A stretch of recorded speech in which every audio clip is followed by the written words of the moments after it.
ভাতের হোটেলের হারুন ভাগিছে দেশ থেকে ভাগের আগে হাউনের আবার আকিকা হয়েছিল। আকিকা দিয়ে নাম পাল্টে দিছিল জনগণ, নাম দিছিল হাউন আঙ্কেল। হাউন আঙ্কেল একজন গরিব পুলিশ অফিসার ছিল, তাই মাঝে মাঝে ইমোতে ফ্রিল্যান্সিং করেছিল। দেশে এখন নতুন হাউন আঙ্কেল আসিছে। শুনেন নতুন হাউন আঙ্কেল কি বলে। জামাত ইসলাম একটি ধর্মান্ধ, একটি উগ্রপন্থী দল। তারা ধর্মকে নিয়ে ব্যবসা করতে চায়। আর পরিষ্কার স্পষ্ট কথা আমি কয়েকদিন আগে বলেছিলাম যে যারা এই ধর্ম ব্যবসায়ী তারা ধার্মিক নয়, আর ধার্মিক তারাই যারা ধর্মভীরু এবং যারা আল্লাহকে ভয় করে। আমার এলাকায় বীরশ্রেষ্ঠ ক্যাপ্টেন মহিউদ্দিন জাহাঙ্গীর সাহেব শাহিদ রয়েছেন।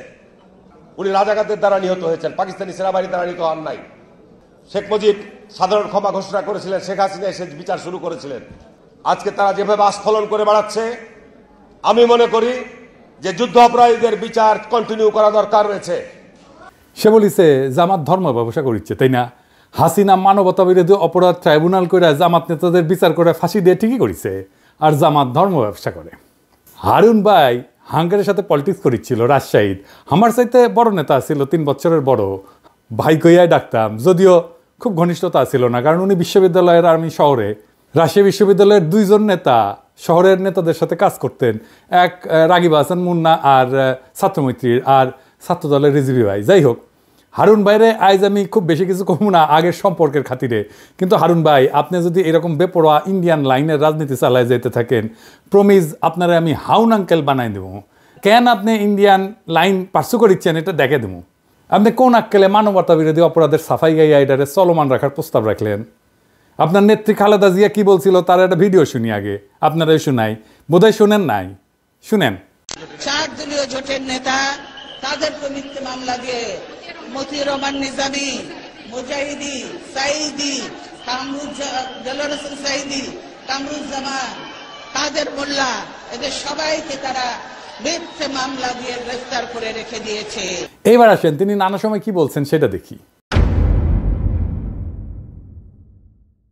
জাতীয় সংসদে বিরোধী দল সেই সময় বিএনপির স্থায়ী কমিটির বৈঠক শেষে খালেদা জিয়া বিবৃতিতে জামাত নেতাদের অবিলম্বে মুক্তি দাবি করে বলছেন, জামাতে ইসলামের শীর্ষ 3 নেতা মতিউর রহমান নিজামী, আলী হাসান মুজাহিদ এবং দেলোয়ার হোসেন সাইদিকে গ্রেপ্তারের ঘটনা চরম স্বৈরাচারী পন্থায় রাজনৈতিক নিপীড়নের এক জঘন্য নজির। সুপ্রিম কোর্টের আইনজীবী সমিতির নবনির্বাচিত কর্মকর্তাদের এক সম্বর্ধনা অনুষ্ঠানে প্রধান অতিথির বক্তৃতায় খালেদা জিয়া বলছিলেন, বিচারের নামে প্রহসন এবং বিনা বিচারে আটকে রাখার এক জঘন্য ফাঁদ যুদ্ধাপরাধের বিচারের নামে গঠিত আন্তর্জাতিক অপরাধ ট্রাইব্যুনাল। এই ট্রাইব্যুনালের আইন, বিধি ব্যবস্থা, তদন্ত ও গঠন প্রক্রিয়া কোনো কিছুই স্বচ্ছ কিংবা আন্তর্জাতিক মানসম্পন্ন না। আন্তর্জাতিক মহল থেকে সে কথা পরিষ্কারভাবে বলে দেওয়া হচ্ছে, তবুও সরকার এই বিচারের নামে বিরোধী দল দমনের পথ বেছে নিয়েছে।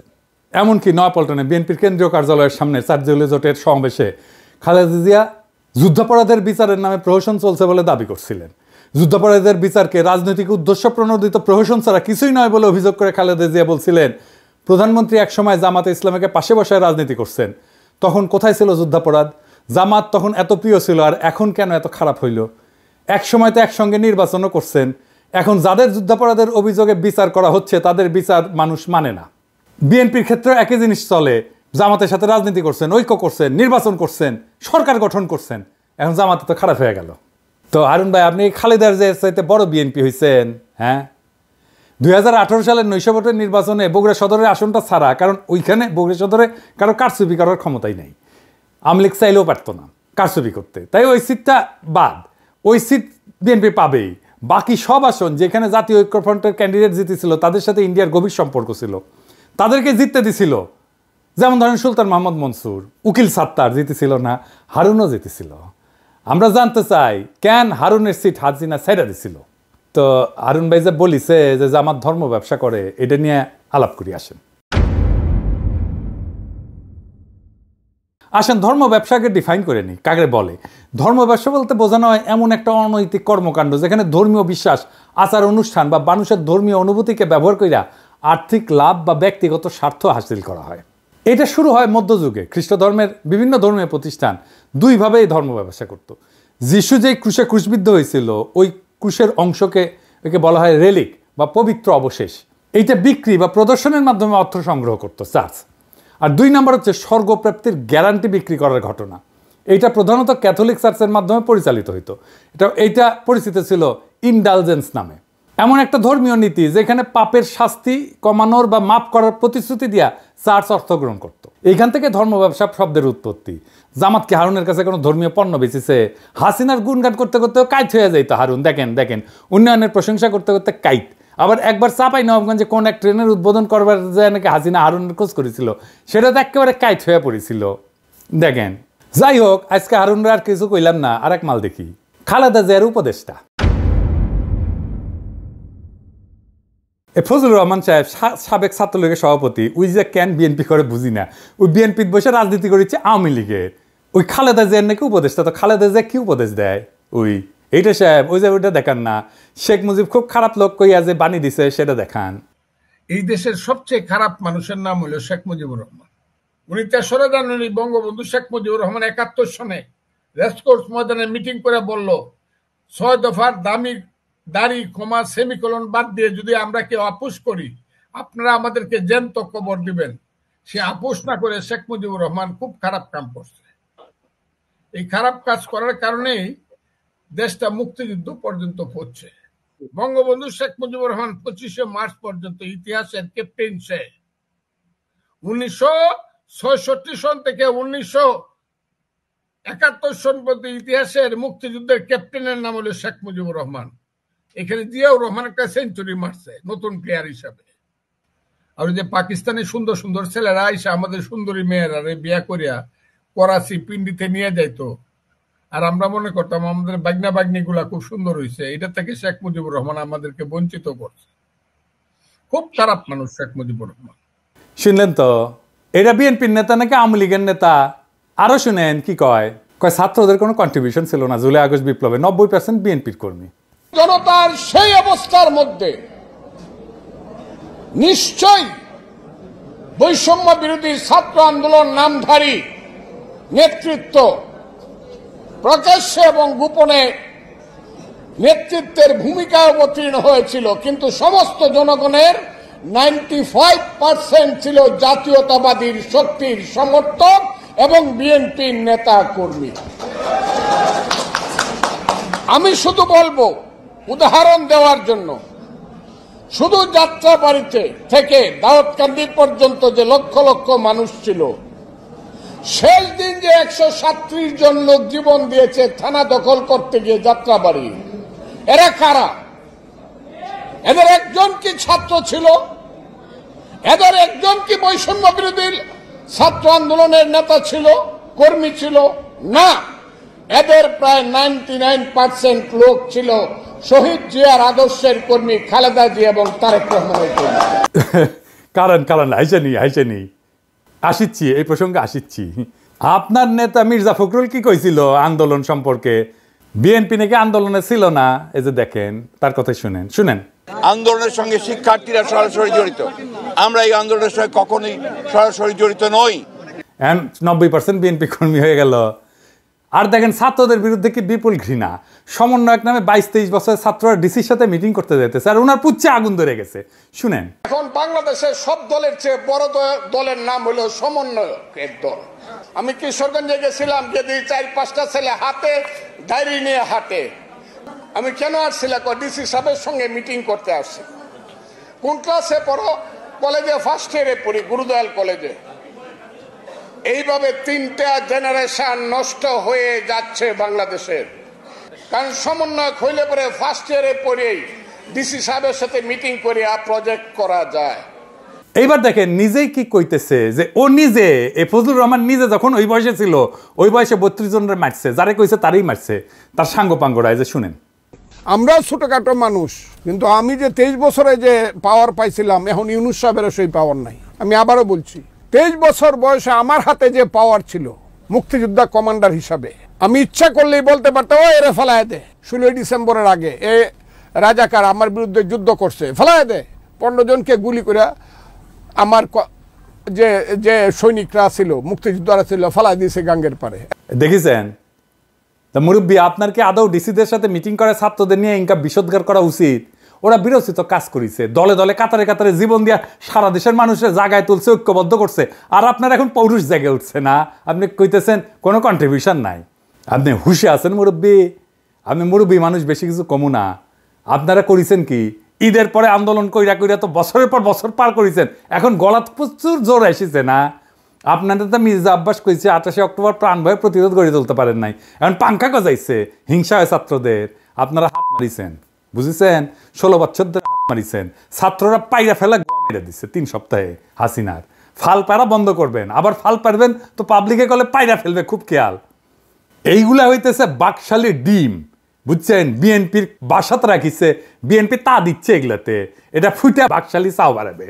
এবার বলেন, এই যে ভারত ঘাসার বাম এলিমেন্টগুলা কই থেকে বাইর হইতেছে বিএনপির মধ্যে থেকে, আর প্রমিনেন্স পাইতেছে, এত মিডিয়া কভারেজ পাইতেছে, এইখানেই আছে বিএনপির আগাম নির্বাচনের দাবির প্রশ্ন। বিএনপির আগাম নির্বাচন এটা ইন্ডিয়ান গেম। এবার কইবেন যে কইলেই হইল, আমি কোনো অনুমান করে কথা বলি না। আপনি দেখেন বিনা সিক্রি কি কইতেছে, সে বাংলাদেশে 111-এর আগে ইন্ডিয়ান হাই কমিশনার ছিল, সে আগে নির্বাচন পরে সংস্কার, এই আইডিয়ার প্রবক্তা, শুনেন তার মুখে শুনেন। The political parties of Bangladesh are saying this to Mohammed Yunus. Elections first. The reforms are to be done only by an elected government. This is business. এইবার যে এটা ইন্ডিয়ান যে প্ল্যান, এবার বুঝিছেন? বিএনপিকে তো জবাব দিতে হবে, কেন বিনা সিক্রি তাদের দাবির পক্ষে কথা বলে। বিএনপি যে নির্বাচন করিচ্ছে, এটা কি ঠিক কাজ হচ্ছে? তার আগে প্রফেসর ইউনূসের সরকারের এনে সমালোচনা করে নিয়ে এটা বলার দরকার আছে, কারণ বিএনপির এই নির্বাচন করে সিক্কর পাড়ার পিছে প্রফেসর ইউনূসের সরকারের দায় আছে। তো কেন বিএনপি নির্বাচনের দাবি তুলতে পারতেছে সেটা আলাপ করা দরকার না? আসেন করি। প্রফেসর ইউনূসের সরকার তো এমনিতে স্লো, এমন উদ্ভট ডিসিশন নিতেছে যে ডায়াপার পরে উপদেষ্টারা, পাবলিক বিরক্ত হইতেছে। দৃশ্যমান উন্নতি আছে কিন্তু তাও পাবলিক বিরক্ত হইতেছে। এই যে হাসিনা আমলে 400 টাকা কেজি কাঁচামরিচ খাওয়াইছিল না, এখন কাঁচামরিচ এখন কত 40 টাকা কেজি, তাও মানুষ বিরক্ত কেন? আমি বলছিলাম না যে ভ্যাট শূন্য করে দিতে হবে ওষুধে, নিত্য ব্যবহার্য ওষুধে, এমনভাবে নিত্য ব্যবহার্য ওষুধে কমাইতে হবে। আর লাইফস্টাইল ওষুধ মানে ভিটামিন, মিনারেল, প্রোবায়োটিক আর ধ্বজভঙ্গ সারানোর ওষুধ, এগুলোতে সরকারের ভ্যাট বাড়াই দিতে হবে, রাজস্ব যেন না কমে সরকারের। স্বাস্থ্য মন্ত্রণালয় কিন্তু এই প্রস্তাব নিয়ে কাজ করতেছিল, আমার প্রস্তাব গ্রহণ করছিল, তাদের ধন্যবাদ জানাই। তালিকা ফাইনাল হয়ে যাওয়ার মাত্র 2 দিন আগে ওষুধের উপরে ভ্যাট বসাই দিল অর্থ মন্ত্রণালয়। এতে নাকি সমস্যা হবে না, অর্থমন্ত্রী কইছে। আরে সমস্যা হবে কি হবে না এটা তো আমরা বুঝি। জিজ্ঞাসছিলেন আমাদেরকে সালাউদ্দিন সাহেব, আপনি আমাদের মতামত নিয়েছিলেন, রাষ্ট্রে কি আপনার বাপের তালুকদারি যে ইচ্ছা হইলো ভ্যাট বাড়াইলাম? আপনারা গালাইছিলাম, এরে ওরে কমপ্লেন করেছিলেন। নূরজাহান আপা বলে যে তুমি গালাইবা না এখন থেকে বয়স্ক মানুষকে, আমি গালি দেওয়া বন্ধ করেছি উনার রিকোয়েস্টে, আর আপনাদের পাঙ্খা গজাইছে। নূরজাহান আপা দেখেন, এবার দেখেন, আপনার কাছে তো আমি কমিটমেন্ট দিছিলাম গালি দিব না, দেখেন আপনার মন্ত্রণালয়কে খাইলো বাম্বু। পাবলিক এখন আপনারা গালাইতেছে যে আপনি বোধহয় ওষুধের দাম বাড়াইছেন। আচ্ছা সালাউদ্দিন সাহেব, ওষুধের উপরে ভ্যাট বাড়ানোর আগে আপনার একবারের জন্য মনে হইল না যে আমি একটু স্টেক হোল্ডারদের সাথে আলাপ করে নিই? আমার সাথে আলাপ না করেন, আপনারা তো মানুষ বিলা মনে করেন না। হ্যাঁ বলেন, কার সাথে আলাপ করেছিলেন? আপনি যতই জ্ঞানী হন না কেন, আপনি যত জ্ঞানী হন, যত পাস দেন, যত পিএইচডি করেন, আপনি তো হেলথের পাল্টা বুঝেন, কিছুই বুঝেন না। আপনি তো ডিসিশন কেন নিজে নিজে নেন? বুঝান তো সাউদ্দিন সাহেব, আপনি কথা কইবেন, স্টেক হোল্ডারদের সাথে কথা কইবেন, আমার সাথে কোন বা যার সাথে কোন কথা বলে কনভিন্স করবেন কেন আপনি ভ্যাট বাড়াইছেন ওষুধের উপরে। আমার সাথে কথা কইতে চাইলে মোস্ট ওয়েলকাম, আগে কনভিন্স করবেন, তারপরে ওষুধের উপরে ভ্যাট বাড়াইবেন। আমি বলে আগুন জ্বালাই দেবো, জান কালা কালা করে দেবো আপনার। আমি প্যারিসে থাকলেও ঢাকার রাস্তায় আমি লাখো জনতা নামাইতে পারবো। ওষুধের উপরে ভ্যাট বন্ধ, ফুল স্টপ, 1 পয়সা ভ্যাট বাড়াবেন না। এবার আসেন বিএনপির নির্বাচনের প্রশ্ন। আচ্ছা বিএনপি ভাইরা, আপনারা যে নির্বাচন করছেন, ইকোনমির অবস্থা জানেন? ইকোনমি যে জয় বাংলা হয়ে আছে সেটা জানেন? খবরই তো নাই। অর্থনীতির অবস্থা নিয়ে ভিডিও আসবি, আমি ভয় পাইতে চাই নাই, তাই এটা নিয়ে কিছু বলি নাই। আপনারা বলাইতেছে, আপনারা না বললে আপনারা বুঝবেন না কিসের মধ্যে ল্যান্ড করতে যাইতেছেন। এর মধ্যে রাষ্ট্র ক্ষমতা যাবেন, পারবেন না তো চালাইতে, দেশই চালাইতে পারবেন না, টাকা নাই তো। আর আপনারা কি তৈরি রাষ্ট্র ক্ষমতা নেওয়ার জন্যে? আপনার ছায়ামন্ত্রী সভা কই? রাষ্ট্রপ্রধান কে হবে? এইসব কি দেশবাসীর জানা উচিত না? এই যে 5 মাসে বেশি গেল, এই সময় অন্তঃসার শূন্য বক্তিমা ছাড়া আর কি দিচ্ছেন? সরকারের নাকি সাহায্য করবেন, কি ভালো সাহায্য করেছেন? এই যে ইন্ডিয়ান ডিসইনফরমেশন ক্যাম্পেইন কিছু করেছেন, এটার মোকাবেলা দল হিসেবে তো আপনার সক্ষমতা দেখতে চাই আমরা।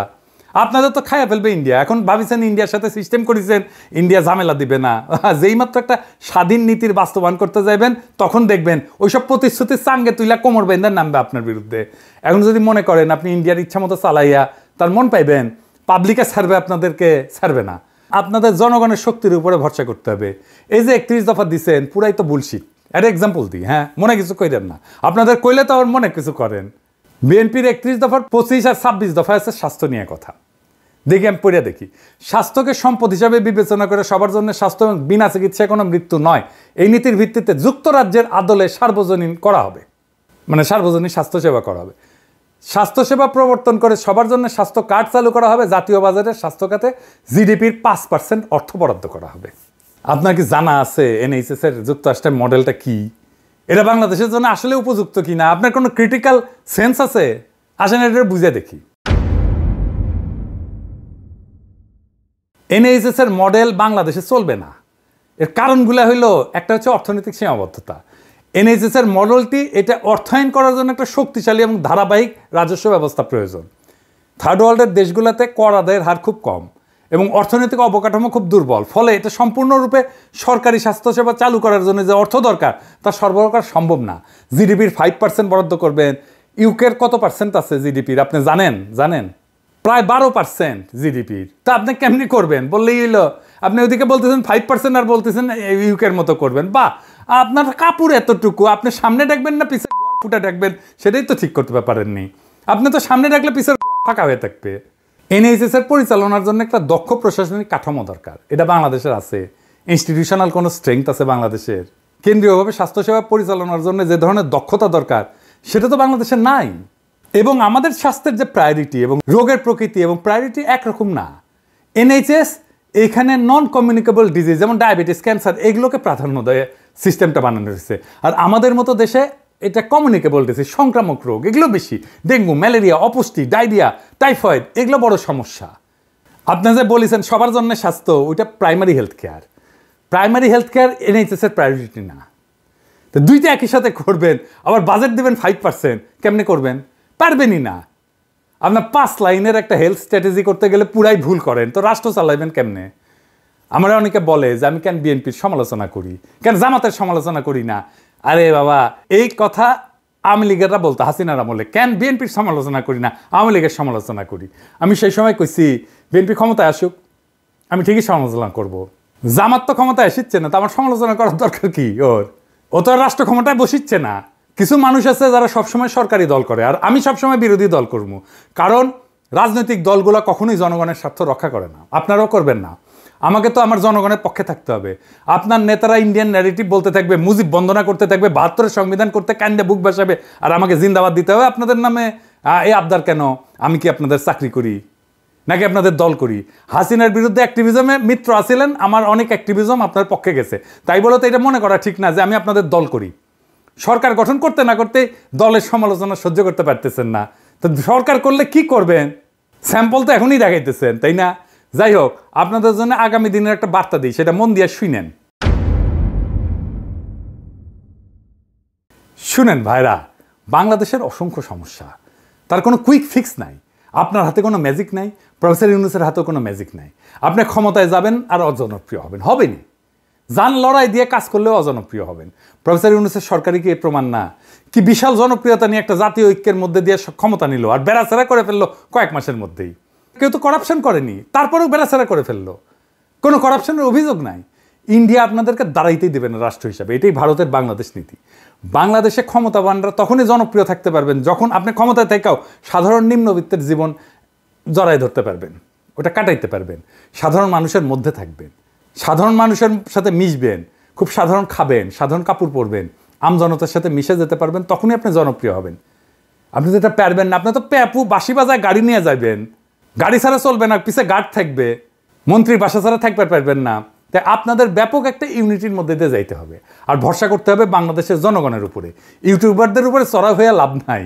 হ্যাঁ, ইউটিউবাররা আমজনতার আরও বেশি পছন্দের মানুষ হইয়া উঠতে থাকবে, এইটা ঠেকাইতে পারবেন না।